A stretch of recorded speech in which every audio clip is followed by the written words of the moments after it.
you did this with your book, because these topics are huge. They're your book is 95 pages, 93, somewhere in there. So for anybody who's new to, or maybe somebody like me who felt a little spiritually lost prior to this, even listening to this conversation, what advice would you offer them about getting into this topic more, so that they can really use what you've talked about in your book to find what makes sense to them and be able to use that to go forward and really grow in their own life? Well, first off, I'm glad to hear you find that the book makes complex ideas accessible, because that's certainly a big goal.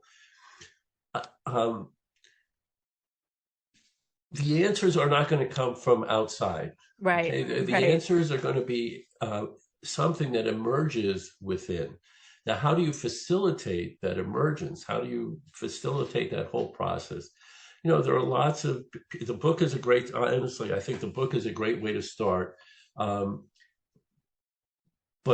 the important thing is to make a note of the questions that emerge from within in response to the book. And once you do that, you have your building blocks. So you can, I'm real comfortable.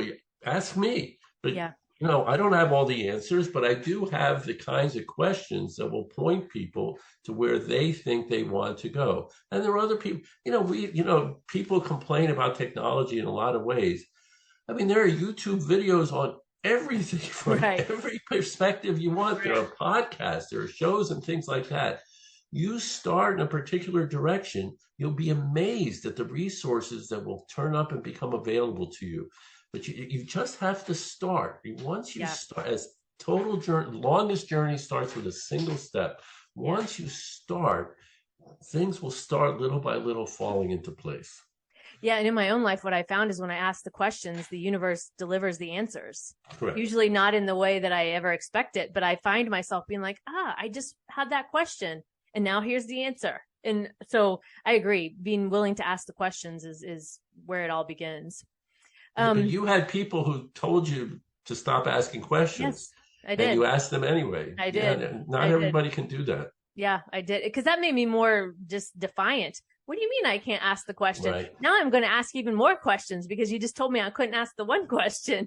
Right. But that's my nature anyway. But well, it's the nature of success. Yeah. Well, every genius after the fact is recognized as a genius. But in their own time, everybody thought they were crazy because they were so unconventional. Right. Albert Einstein, Picasso, pick a genius in any field. In their own time, people around them told them, "What are you, nuts?" Yeah. And they went ahead and did it anyway. Yeah, I know. And there's so much satisfaction in that too. And I think I've gotten more comfortable with it as I've gotten older. But Arthur, I could talk to you for hours because this topic is one that I'm just so interested in on many levels. I want to thank you for joining us today. Oh, it's my pleasure. I appreciate your giving me the opportunity and the universe for setting it up in such a way that we could do this. Yes, for sure. Before we wrap up today, can you let the listeners know how they can find out more about you? It's real simple. I have a Facebook group, based on the book, A Theology for the Rest of Us. Anybody wants to contact me personally, first initial, last name, Yavelberg@outlook.com.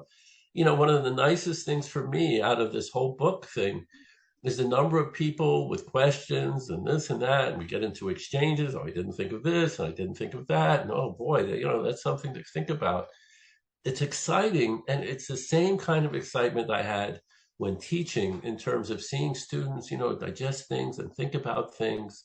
But the main thing is for people to walk away with the sense that they have permission, that they give themselves permission to ask the questions and start the journey.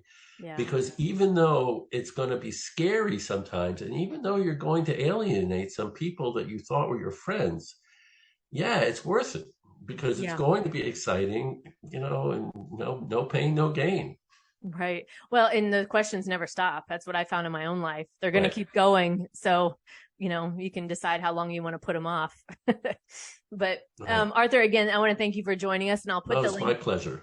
Yes, and I'll put the link in the show notes to your Facebook group and your email address. So if the listeners have any questions or want to join Arthur, that'll be in the show notes for you. Great. Thank you so much. Thank you. You've been listening to the Create What You Speak podcast, brought to you by webtalkradio.net. You can also hear the podcast on Spotify, iHeartRadio, Stitcher, Apple Podcasts, and your favorite podcasting platform. I'm Sloan Fremont, and I hope you'll join me for the next episode of the Create What You Speak podcast, where we will continue to free our minds, expand our consciousness, and untangle those thoughts and patterns that keep us from living the life we desire. Check out my website, sloanfremont.com, to learn more.